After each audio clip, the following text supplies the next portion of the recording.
O, dumating na yung hinihintay natin mga kainags, ano? Ito po yung ano, yung pwede kong dalhin kahit saan ako magpunta kung sakaling hindi ako makalakad. At least meron akong daladalang crutches, saklay na kasya sa mga maleta pag magta-travel tayo for emergency. Ito na siya, oh. Iyan, no? Yan, oh, diba? Oh, yan, ganyan lang siya mga kainags, ano? Kasyang-kasya sa ano, kasyang-kasya sa maleta natin 'yan. At saka bibili na rin ako ng kneecap. Kasi pagka katulad ng mga nakarang araw, sinumpong yung aking paa sa pananakit. Abay paluhod po ako naglalakad, kaya sabi ko nako kailangan ko na rin bumili ng kneecap para may protection yung tuhod ko pagka sakaling wala ta. Hindi natin magamit yung saklay. Tapos ilulusot lang natin 'yan, ganon. Meron naman lock 'yan eh. Tapos to adjust natin to para humaba. Maraming salamat nga pala kay Mr. Accountant, ano, dahil sa pag-aasikaso sa atin at pagpapatuloy sa atin sa kanyang bahay. Ayos. Oh. Diba? Winter, spring, summer, or fall. Tuloy ang buhay sa Canada. Yan, no, kasyang-kasya mga kainags, ano. Yung maleta ko hindi naman siya ganong kalakihan, ano. Saktong-sakto lang siya. O, diba? Hindi na tayo mamumroblema. Pero wag naman sanang magkaroon tayo ng problema uli sa paa natin, ano. Naka-impake na tayo, no, mga kainags, ano. At ito na rin yung aking mga gamit. At syempre meron nga palang pabaon si Mr. Accountant, mga kainags, ano. Nilagang saging. Yan. Baon natin sa hotel. At happy birthday, tol. Okay lang ba sinabi ko happy birthday? Oo, okay lang. Happy birthday. Happy birthday kay Mr. Accountant. Kaya mag-hotel tayo ngayon, mga kainags, ano. So yun, naalis na ako rito. Siyempre, mamimiss ko rin tong lugar na to. Ganun talaga eh, no? Life must go on, sabi nga.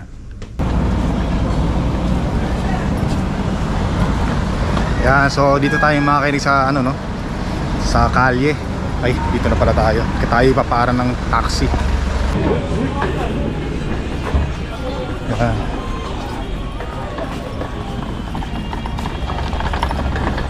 Buti na lang kasama natin si Mr. Accountant at may tumutulong sa atin.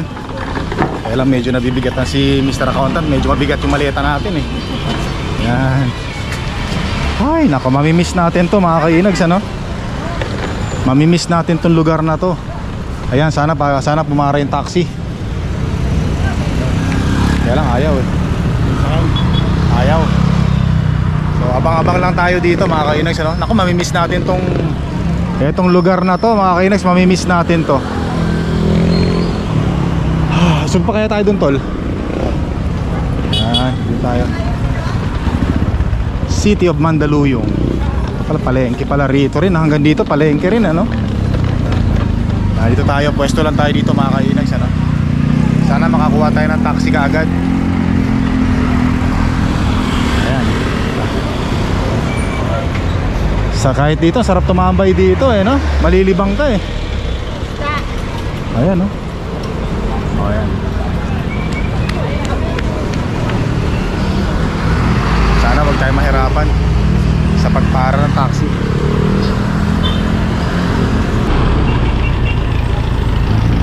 Grabe, ang hirap magpara ng taxi rito. Lahat may mga sakay, ano? Pero hintay lang tayo. Wala, no choice, hintay lang tayo. So tara, tawid tayo mga kainags, ano? Punta tayo sa Pedro Hill para mas madali tayo makakuha ng sasakyan.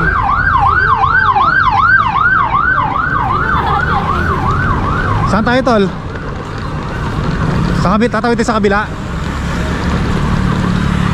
Tara, tawid tayo. Mamimiss natin itong patawid-tawid, nakipagpatentero sa mga sasakyan.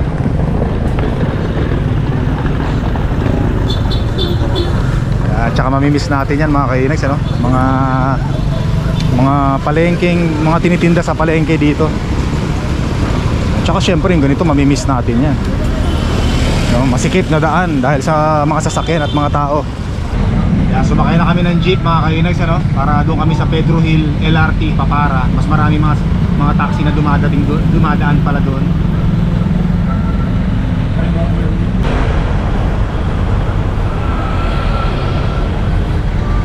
Ngayon pa lang mga kainags, ano, ramdam ko na yung lungkot. Grabe. Ganun talaga. Nakakalungkot lang, syempre, alam niyo naman yung naging journey natin dito sa Pilipinas. Sobrang saya natin, ano. So mamaya maghihiwalay na kami ni Mr. Accountant. Syempre, iyakan yan. Kasi aalis na siya sa bahay niya eh. Meron siyang pupuntahan mga kainags, ano.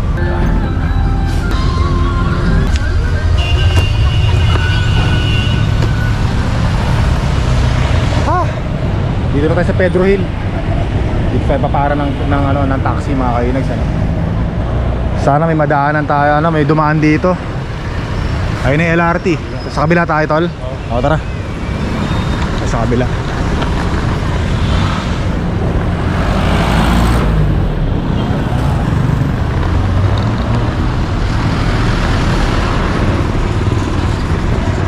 Sana may dumaan sa taxi rito, no? Available. Ito sana parahan tayo. Wag mo na. Ayan. Ayaw din. Mahirap pumarang ng taxi ngayon, ah. Yun mga kainags, ano, nakakita tayo ng taxi rito. Dito tayo sa may kanto. Buti naman. Yan. Ayos, salamat sa Diyos.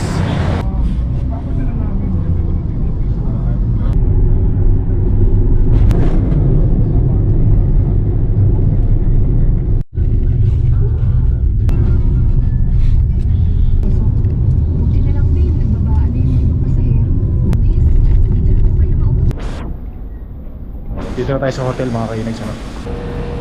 Ayos. Meron palang swimming pool dito mga kainags, ano. Pwede tayong maligo rito. Ano, Mr. Accountant? Salamat, ah. Ingat yung pagkikita. Ayos. Hanggang sa huli. Yo. Ayos, ingat.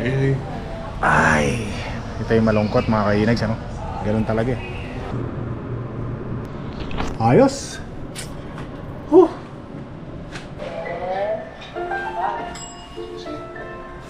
Doon po sa mga hindi nakakaalam, ano, yung asawa po ni Dimple Romana, si Boyet Amit, ay naging ka-teammate po sa basketball yan nung kami po ay nagkatrabaho pa sa Cavite. Yan. Hindi kayo maniwala, no? Pero naging ka-teammate ko po sa basketball yan. Di ba? Yan.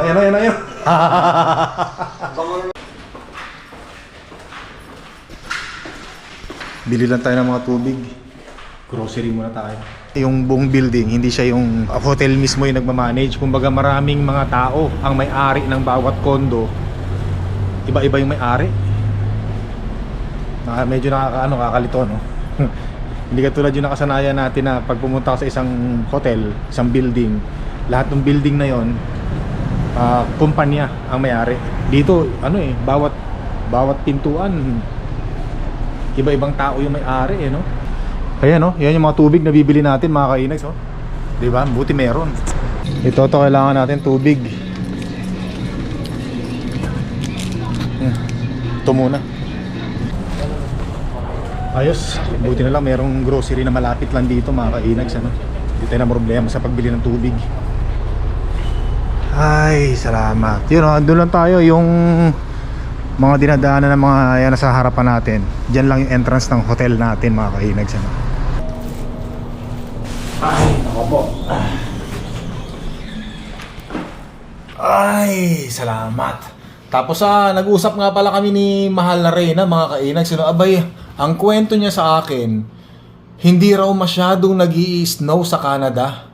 Kumbaga, eksakto timing daw yung pag-alis ko sa Canada na hindi daw madalas mag-snow.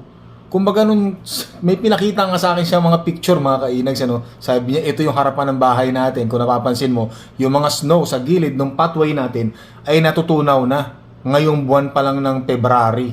Actually January daw nagsisimula ng matunaw para raw spring na sa Canada mga kainags, sa may Alberta, Canada, no? Sabi ko pambihira, kaya nga ako tumakas sa sa winter, sabi ko, para yung lamig ay matakasan ko, pero ang ganda raw ng weather sa Canada mga kainags, ano? Sabi niya, tingnan mo, parang April na yung buwan kasi. Usually mga kainags, ano, pag buwan kasi ng January at February sa Alberta, Canada, yan yung pinaka parusang snow. Grabe yung pagbagsak ng snow at higit sa lahat, yan yung buwan na pinakamalamig sa Alberta, Canada, mga kainags. Ano? Buwan ng January at buwan ng February. Pero baligtad ang nangyari. Which is okay naman kasi hindi na-drain yung battery ng truck ko. Walang gumagamit eh. Ini-start lang ni Mahal na Reyna, mga kainis. So pagka gising niya sa umaga at pagka uwi niya sa gabi. Wow, sabi niya, pagbalik ko raw ng Canada, this week, saka naman daw lalamig uli ang weather sa Canada. Mabihira naman talaga. Talagang hinintay ako. So naalala ko rin dati, mga kainags, no? Naalala ko rin dati, way back in 2023, December yun, kung naalala nyo, nagbakasyon ako sa Pilipinas, tapos yung buong December ng 2023, hindi nag-snow sa Canada, hindi nag-snow sa Alberta. Kaya nung dumating ako ng January 3, January 4, or January 3, 2024, sa Canada, from Philippines, mula sa bakasyon ko, aba mga kainags, ano, as in walang snow. Yung airport, pati yung bakura namin, yung Edmonton, walang snow. So after 2 weeks, saka bumagsak yung snow. Ang bihira. Tawa ng tawa si Mahal na Reyna. Sabi nga ni Mahal na Reyna, akala mo makakatakas ka sa winter, ha? Sabi niya siguro, mas maganda, diyan ka na lang lagi sa Pilipinas para hindi na nag-i-snow sa Edmonton, Alberta. Ang bihira naman talaga. Hindi ko alam kung talagang ano. Sabi ni Mahal na Reyna, tawa ng tawa. Akala mo, ha? Hindi kami nahirapan sa pagpapala ng snow kasi walang snow na bumabagsak masyado. Ang bihira, anong alain mo nga, ano. Oh, ano to? Ano to? May ginagawa. Bihira, kala ko ano na. Baba muna tayo. Tingnan nga natin dito sa ano. Uy, ganda pala rito. Mayroong nagsasunbathing na foreigner, oh. Taas nito, grabe, oh. Gamit natin elevator, mga kauna, sandali. Ito. Punta lang tayo rito sa swimming pool. Yan. Bisita ulit tayo rito, mga kainags, ano. Dito tayo sa syempre. Yan, grabe, ganda. Woo! Pwede pala tayong rito magdala ng snacks, no? Dito tayo, habang nagre-relax, mga kainags, ano. Sarap maligo, gusto ko ring maligo eh. Ganda kasi ng swimming pool, oh. Kaya lang, sawa na ako rito eh. Ang bihira. Dito, tingnan natin dito, mga kainis, oh. Parang niyayaya akong tumalon, parang gusto kong tumalon eh, oh. Parang gusto kong tumalon, malalim to eh, oh. Wow. Gusto ko rito, ah. Teka muna. Kaya lang wala tayong damit, mga kainags, no? Na short. Tsaka pag nabasa pa yung mga short natin, baka maglaba pa tayo. Wag na muna, dito na lang muna tayo. Ay, salamat Lord. Dito na lang muna tayo mo po. Relax tayo rito. Tapos nga pala, mga kainags, may mga vlog pala akong sa susunod na i-upload. Baka magtaka kayo kasi hindi ako nagpalit ng damit. Yan. So kasi po minsan sa isang araw nagba-vlog po ako 2 beses.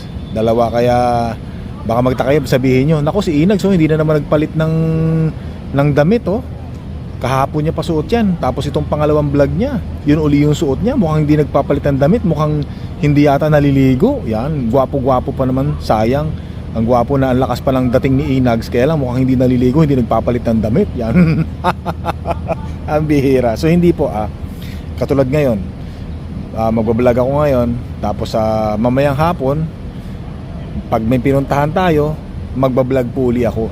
At baka hindi na rin po ako magpalit ng damit kasi syempre, limitado tayo sa mga damit na sinusuot natin ngayon eh. Kasi karamihan ng mga damit ko na dinala ko rito sa Pilipinas, iniwan ko na po sa Mindoro, San Jose Occidental Mindoro, para kung sakaling magbakasyon tayo sa mga susunod na taon, hindi na po tayo magdadala ng maraming damit papunta ng Pilipinas kasi may mga nakatago na tayo at mga iniwan nating damit doon sa aparador sa bahay natin.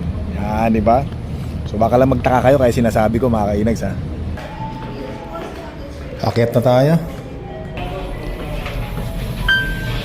Iyan. Parang puro salamin yung mga kanto-kanto no? Nakikita ko yung kagwapuhan mo kahit sa angle ako lumingon eh. Pag lumingon ako rito, pag lumingon ako dyan, di lalo na pag lumingon ako dyan, at pag lumingon ako dyan, grabe. Ang lakas ng dating talaga. Baka masira yung elevator. Going up. Yeah. Baka masira yung elevator. Sobrang lakas ko. Kaya na naman kayo baka maniwala na naman kayo. Doon po sa mga nagko-comment na mas maganda raw pag naglalakad ako, magsuot daw ako ng sapatos na komportable, magaang at maganda sa aking paa. So meron po akong dala rito. Hindi ko na lang po nga sinusuot. Ito po, On Cloud po yan. Napakasarap po sa paa. Napakalambot ipaglakad yan. Hindi ko lang po nagagamit. Pero may dala po talaga ako. Yan po yun. Ito po, may dala po ako. Kaya lang, hindi ko siya masuot. Kasi parang mas komportable ako sa tsinelas. Kasi nga, nung nasa Mindoro tayo, mainit. Pag naglalakad ako, parang ang init ng paa ko, parang hindi ako komportable. Mas gusto ko yung nakatsinelas po ako. Dito kaya, may mga taxi kaya na pumapara rito. Naglakad-lakad tayo mga kainags. Ay, meron dumadaan. Dito yung taxi dito madali palang pumara ng taxi rito. Doon pala sa harapan hindi. Tinatansya ko mga kainags kung gaano kalapit dito yung MOA.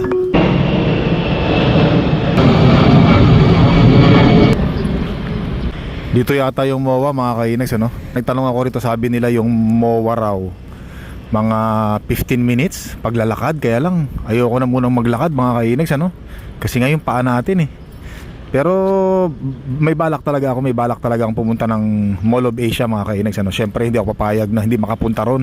Malapit na tayo dito sa yung hotel natin, malapit na rito sa MOA Kaya pupunta rin talaga tayo doon. Kaya lang tinatansya ko muna kung gaano kalayo Tapos sabi nung gwardiya, wala raw masyadong dumadaan na taxi dito. Pero sabi niya, pagka gusto ko raw pumunta ng MOA, tutulungan niya raw ako, magpapara daw siya ng Grab para sa akin. Lakad-lakad lang tayo mga kainags Naghahanap ako ng restaurant na malapit dito para yung bang pwedeng lakarin. Tapos sa konting lakad lang, makakain na tayo. Ay, meron naman rito, ayan Meron naman rito mga kainags Buti naman meron kahit papaano. Ayan ito, merong restaurant Pwede.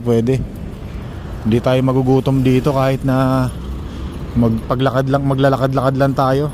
Kasi bala ko sana kumain doon sa may sa may Mega Mall Mega Mall, Mall of Asia pala, SM. Kaya lang medyo may kalayuan.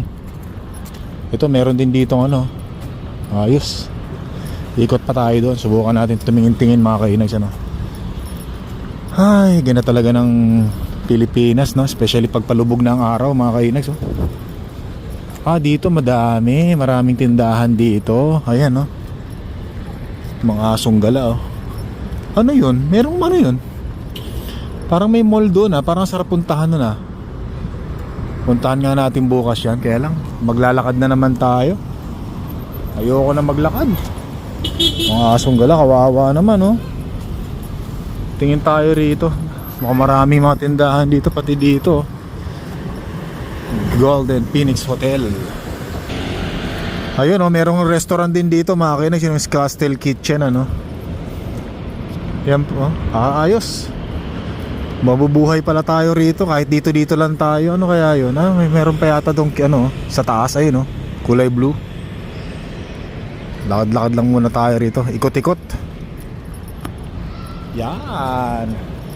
Sarap talaga mamasyal yung ganito, yung medyo palubog na yung araw yung bang wala lang ka stress, wala lang ka pressure.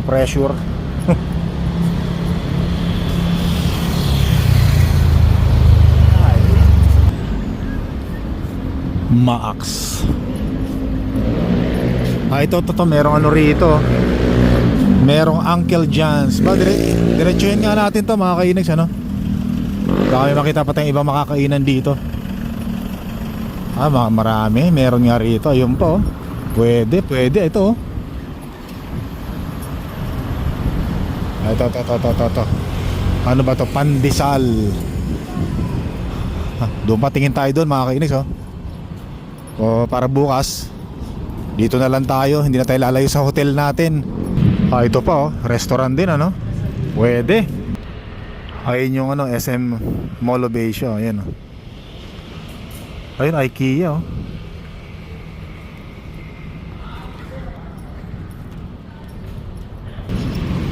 Ayun yung Mall of Asia, yung mapa, ano, bilog Mall of Asia. Ganda no, parang totoong mundo ayun Yan. Ayaw gumalaw yun. Nagbabago. Ikot ang mundo. Yeah. Ayos, tara, dito lang tayo. Dalaga lang tayo rito, ikot-ikot lang tayo dito sa lugar ng ano, Mall of Asia, mga kainag siya no. Ganda lang, sarap lang maglakad-lakad. Nilulubos-lubos ko na mga kainag ano, kasi ilang araw na lang wala na tayo sa Pilipinas. Nako po, mamimiss na naman natin tong Pilipinas na to, sigurado. Ay, ganda ng mga ano, building condo. Ano kaya yun? Ay, mukhang malapit to, parang gusto kong puntahan to. Ito. Ayan dito kitang-kita yung ano rito mga kainags ano. Kitang-kita yung ayan yung bilog. Ayan dito pala yon. Kitang-kita Grabe, ang ganda. Beautiful. Sarap tumambay dito. Kahit nakatayo ka lang rito no, kita mo talagang ganda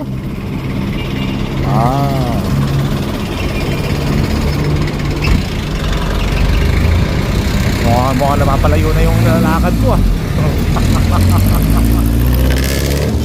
Napalayo lakad natin nag-i-enjoy tayo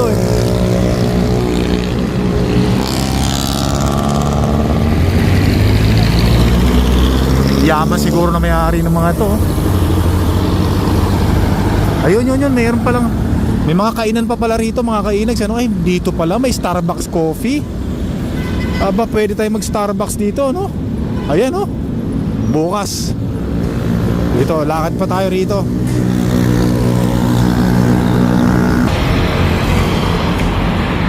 Ganda rito. Ganda talaga pagkagabi na Tara, balik na tayo. Balik na tayo mga kainags Ang ganda talaga, tingnan nyo Pag nandito sa malayo, ibang iba talaga, colorful.